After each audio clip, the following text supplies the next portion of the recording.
police. Allegedly bribing police. Allegedly bribing police.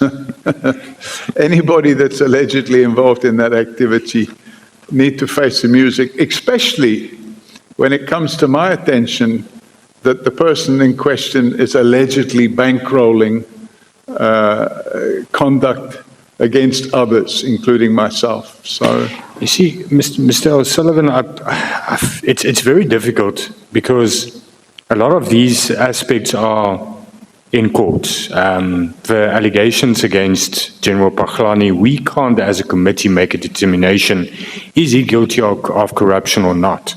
The court will have to, in those criminal cases, find that and make an adjudication on that. But I think what is important is, and we touched on it in your previous appearance as well, what is your motivation?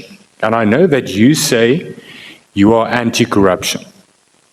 But I want to once again ask you, is there anything else that motivates you to and other members referred to it earlier today as well? You do choose to put a lot of energy in certain corruption cases. Corruption has normalized in South Africa. There's corruption everywhere. You can look at corruption everywhere, but you choose to focus, and I'm not saying that there's no merit in those cases that you are focusing on, but the question is, why are you focusing on those cases? Are there any other motivation other than being an anti-corruption fighter? Yeah, so that would probably be it, Chairman, because if I had to, I already work 16 hours a day. If I had to take on every corruption case in the country, I'm going to run out of energy and time. But once I get my teeth into something, I think Marion Tam wrote an article in Daily Maverick, and she described me by saying, Paul O'Sullivan hates corrupt cops like a dog hates fleas. Okay, but...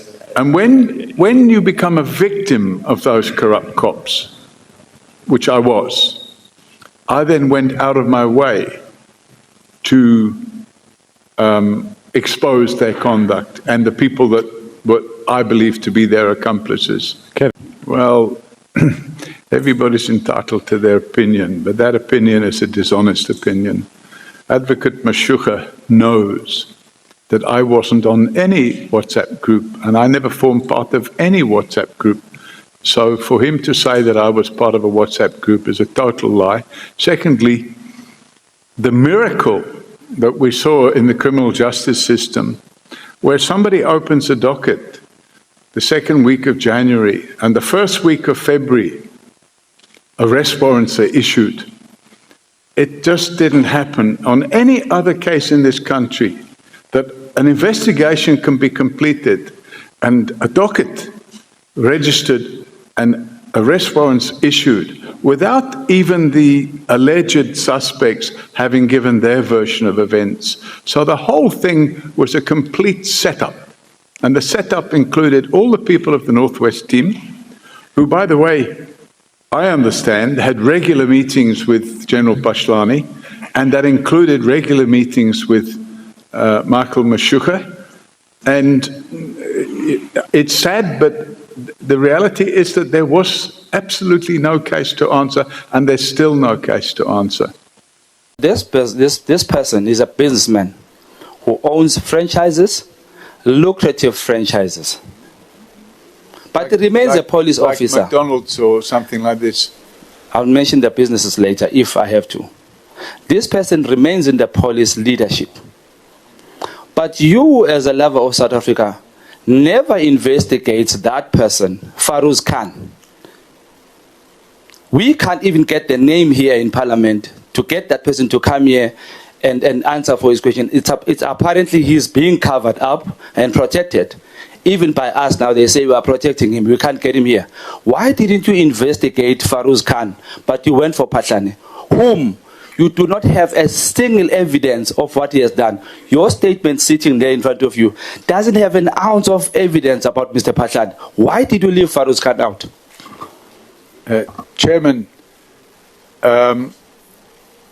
there's probably 1 million crimes going on in South Africa, and you can ask me the same question why I didn't investigate them. Let me just put the following to you. Forensics for Justice is a registered non-profit organization, non-profit company, NPC. It has limited resources. If nobody came to us, by the way, with all this talk about the makeup artist. But you do know Khan, right? I've met him You know twice. Sibia, right? I've met him several You know times. Mandla, right? Who? Mandla Mahlangu. Yes. Mandla Mahlangu has a 7 million rand plot. Has a house in Savannah with a salary of SAPS. Why would a police officer, why would a person who owns so much businesses continue to be a police officer when he can open that space for people in South Africa to get a job, who has multi-millions of businesses, sits there and it doesn't catch your eye? Allegations of 300 million of drugs, that doesn't catch your eye, but Patlane's house catches your eye. 80,000 rand sound catches your attention. Aye, Bob Sullivan. You are silent. Sorry, Chairman.